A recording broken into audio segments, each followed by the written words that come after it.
क्या आपने कभी सुना है कि भगवान विष्णु ने स्वयं माता लक्ष्मी को श्राप दे दिया था और वह भी घोड़ी बनकर पृथ्वी पर जन्म लेने का। वैकुंठ लोक में एक बार दिव्य सजा सज रही थी। चारों ओर शांति, प्रकाश और गंधर्वों का मधुर गान गूंज रहा था। भगवान विष्णु और माता लक्ष्मी स्वर्ण सिंहासन पर विराजमान थे।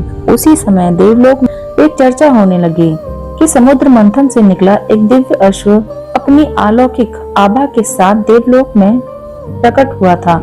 उसका शरीर चंद्रमा की तरह उज्जवल और तेज, ऐसा कि देवता भी अचंभे रह जाएं। कुछ समय बाद सूर्यवंशी वीर रेवंत उसी दिव्य अश्व पर सवार होकर वैकुंठ लोक पहुँचे। अश्व की चाल, उसका तेज और उसका दिव्य रूप ऐसा था कि सभा का प्रत्येक देवता उसकी ओर आकर्षित हो उठा। माता लक्ष्मी ने भी जब उस अश्व को देखा, क्षण भर के लिए उनका ध्यान उसी ओर स्थिर हो गया। भगवान विष्णु ने मुस्कुराकर कुछ कहा, पर उस क्षण लक्ष्मी का ध्यान अश्व की ओर था। यह कोई साधारण बात नहीं थी। विष्णु ने इसे एक संकेत की तरह लिया। तब विष्णु ने मन ही मन विचार किया, क्या मेरी लक्ष्मी का चित्त क्षण भर के लिए भी मुझसे विचलित हो सकता है?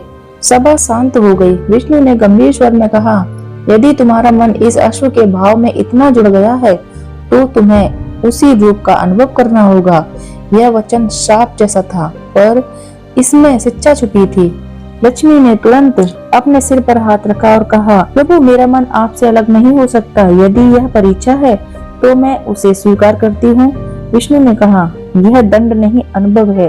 तुम पृथ्वी पर एक अश्व रूप में जन्म लोगी। जब तक उस रूप में मातृत्व का अनुभव पूर्ण न हो जाए तब तक वहीं रहोगी, फिर पुनः मेरे पास लौट आओगे।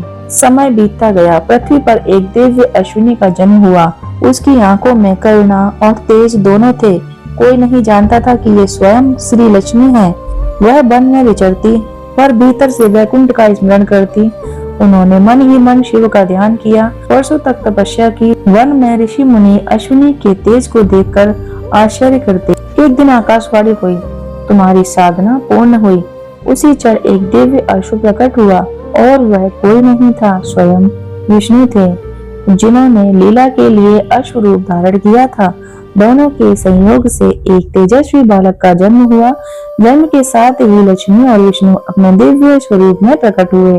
आकाश में पुष्प वर्षा होने लगी। लक्ष्मी मुक्त हो चुकी थी और पुनः वैकुंठ लौट आई। धरती पर एक नई शुरुआत। वह दिव्य बालक वन में ही रह गया। उसे एक तेजस्वी राजा ने पाया और अपना पुत्र बनाकर उसका पालन किया।